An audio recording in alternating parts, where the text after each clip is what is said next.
Hello YouTubers, Alaska Prepper here. I finally got to my news video, ladies and gentlemen. If you see behind me, you'll see that it's sunlight out now. So I have to do this one quickly so I can get out there and get some things done. I think I'm going to be digging up my potatoes today, but we'll get to that here in a minute. Now, let's start it off with some good news. Obviously, you probably noticed that I didn't put up any videos yesterday. And I want to thank every one of you that still watch my previous videos, even though I don't put one up during the day. Thank you very much. I appreciate your support, ladies and gentlemen. I truly do. But the good news is, ladies and gentlemen, that the railway workers reach tentative agreement with employers, which is great news for us. I don't know what all of the intricacies were that they were asking for. Only those things that I've heard and read for myself, that they reached an agreement, and now we can at least relax that this part of our infrastructure is going to continue to operate to deliver those things that we expect to see on the shelf when we need them. So that is good news. I hope that we get more good news going forward with everything else. Let me tell you what real quick.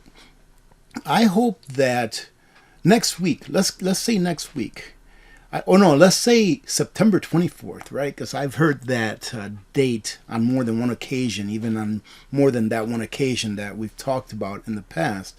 Let's say that on September 24th, we get news that we've been living in a simulation and that there's never going to be a crisis of any kind ever again. And this was just a big joke. Wouldn't that be awesome? I think it would be. But that's not the world that we live in, unfortunately. So let's take a look at the main topic here today. And someone sent me this article. However, I want to just caution you before you think what you may want to think about this. This article that I was sent here, and it was published September 17th of this year. So it was published today. It says UK banks changing account terms. And they can limit withdrawals, right? Let's go over this really quickly, but I've got a couple other things to show you. If there's anyone listening to this, watching this video from the UK, please listen to the next few minutes where I cover this topic, and please email me. My email address is down under the description of every single video that I put up. I have an Intel email address. Email me to that one if you have any intel on this. You can also email me to the other one, but I would rather you email me to my Intel address, and you'll see it. It says for Intel only. Email me and let me know, is this true?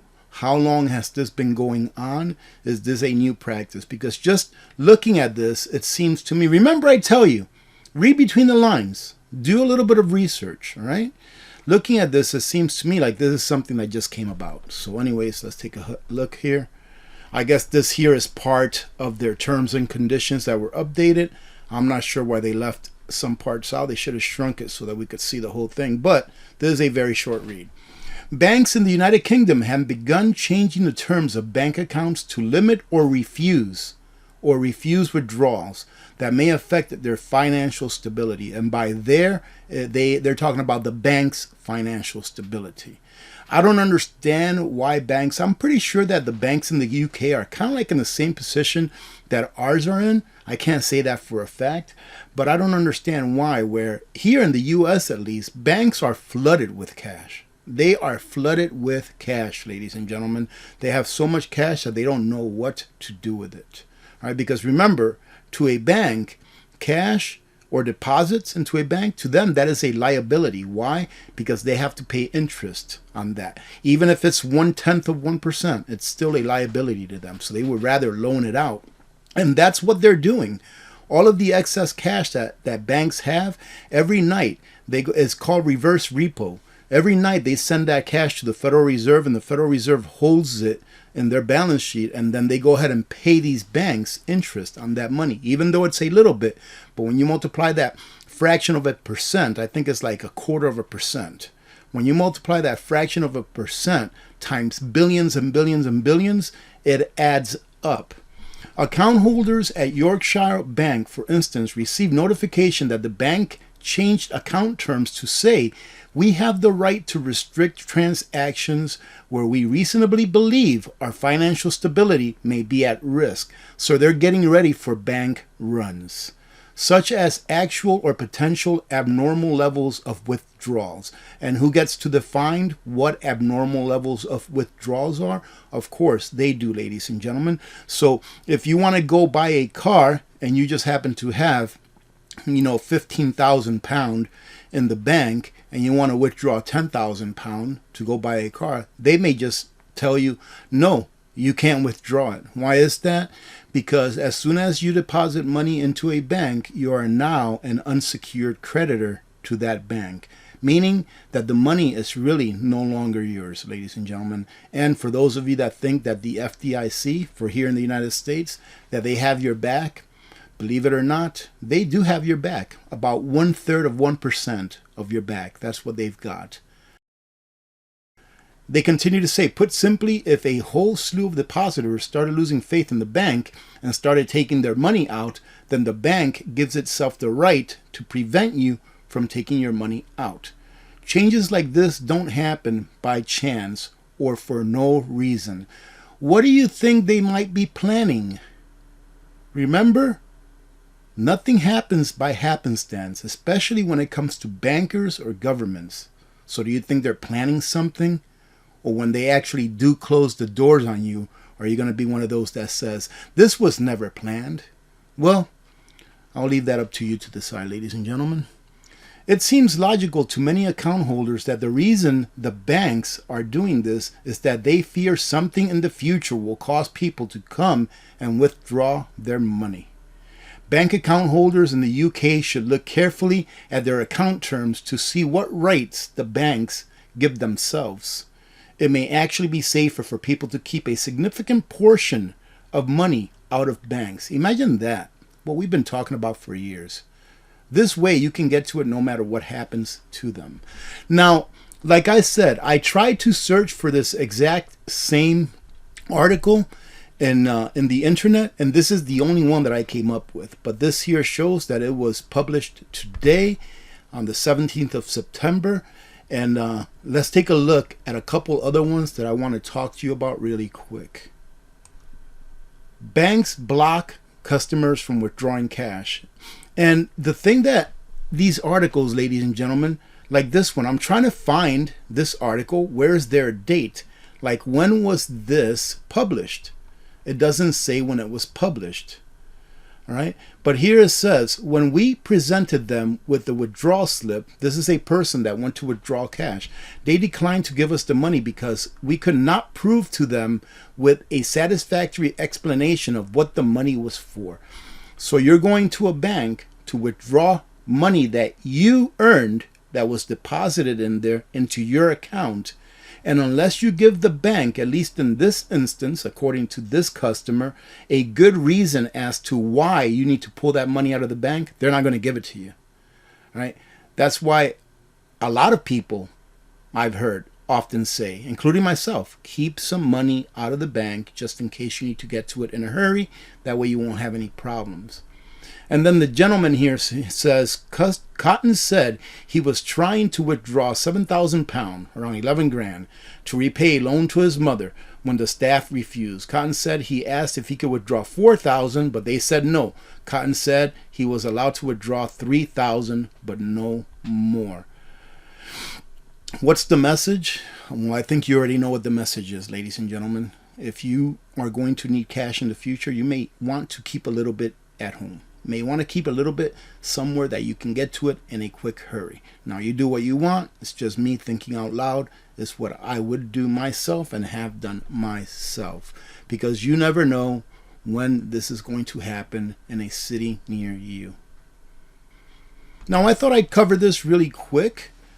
The end of cheap food is here. All right. Global food production rests on soil and rain. And I would also say it rests on sunshine. Right? And it says here, robots don't change that. And there's something that I want to show you on here. This is not long. I'm not going to go into it, but I will leave the link to all of these in a pinned comment for you all to revisit if you like, ladies and gentlemen. Of all the modern day miracles, the least appreciated is the incredible abundance of low cost food in the US and other developed countries. The era of cheap food is ending for a variety of mutually reinforcing reasons. Now, I want you to concentrate on this chart right here. Right here, the blue line is this is the annual inflation on food prices, and the blue line represents emerging markets. So like India, let's say, I don't know, Argentina.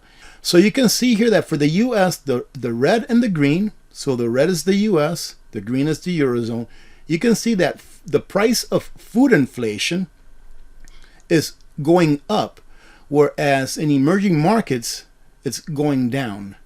And it goes back to something that I talked about a while back. I've actually talked about it more than once.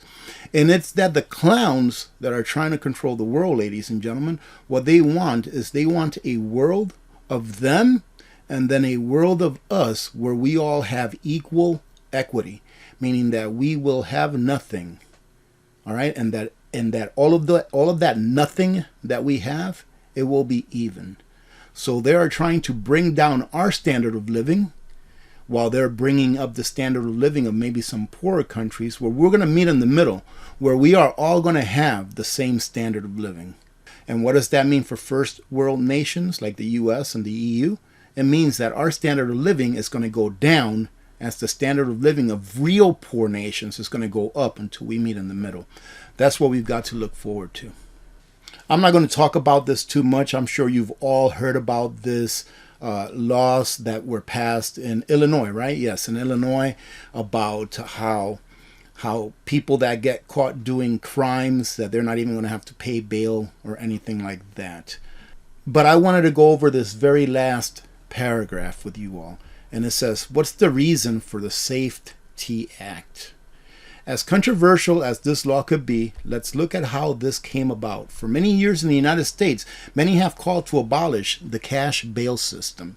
3 out of 5 people that are in jail have not been convicted of any crimes. And that's about where I'll leave it off, all right? 3 out of 5 people who are in jail have not convicted any crimes.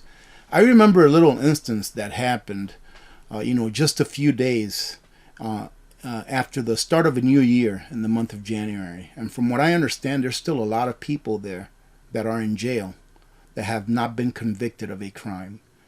I just wanted to point out how hypocritical this is. And I also want to point out that I think on my first video of today, I pointed out that we no longer live in a republic. And I probably misspoke. We do live in a republic here in the United States of America. It's just that it's a republic on paper. It's not acted on. It's not acted upon like it is a republic, because it's not. We are a republic on paper, right? We are a constitutional republic. But how hypocritical it is of anyone to point out this Safety Act, saying that there's many people who are in jail who have not been convicted of a crime. All right, ladies and gentlemen, that's the problem with the rule of law.